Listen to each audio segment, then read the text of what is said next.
Hey,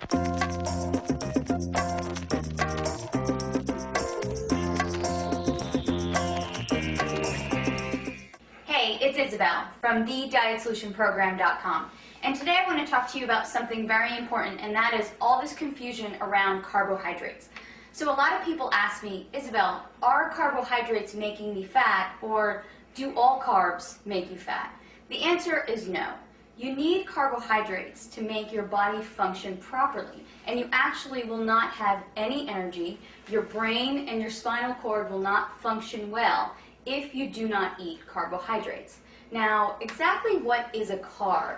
Carbs can be things like bread and pasta and potatoes, but they're also fruits and vegetables and some beans. And a lot of people just think bread and pasta when they think carbs, when really fruits and vegetables can give you the carbohydrates that you need as well.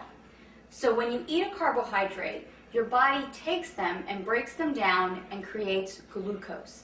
And you need that glucose in your blood in order to function well. It also takes these carbohydrates and stores them as energy in your liver and in your muscles. So if you exercise, you really do need to eat carbs. The problem is that a lot of people are eating an overabundance of carbohydrates, especially in the form of processed foods and baked goods and different breads and a lot of pasta. And that's where we're going wrong. Another thing that happens with carbohydrates is they turn into glucose, and if your body doesn't use them, then it turns them into fat. And it stores them in your body as fat. So, okay, what are you going to do? You need to eat carbs for energy and to function, but you don't want to eat too many carbs so that you gain weight. Well, follow these rules, and you will have enough energy from your carbohydrates without gaining weight. Only eat starchy carbohydrates after activity and after a workout. So I don't like to suggest that people have bread and pasta because they're wheat-based, and a lot of people don't do well with wheat.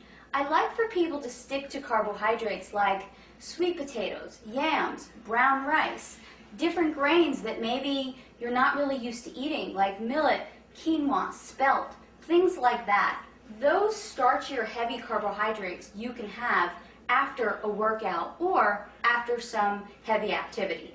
The other carbohydrates, fruits and vegetables, you can have with every single one of your meals. So a perfect example would be have a bowl of berries with your breakfast, have an apple with your lunch, definitely have vegetables with every single one of your meals. So now you're getting enough carbohydrates during the day, but it's not toast with breakfast and a tortilla or pasta with lunch and then some more rice with dinner. That's way too many carbs in one day, except if you're an athlete and maybe you're really training hours and hours a day. But most of us are just not training hours and hours a day. So let me give you a sample day of a good, reasonable amount of carbohydrates in a day. Have some eggs with your breakfast and then have a bowl of berries. Then as a snack, you can have an apple with some raw nuts. For your lunch, you can have a salad with raw vegetables and cooked vegetables and maybe an orange to go along with that. As another snack, you can have some carrots and celery and some almond butter. And then for dinner, have a salad with your meat, whether that's poultry or beef, and then some more cooked vegetables. There you have gotten a sufficient amount of carbohydrates for the day. You're not going to gain weight, and you're still going to feel energized and great. Again, this is Isabel from thedietsolutionprogram.com. To find out more about how to create your own personal fat-burning meal plan, visit my website today.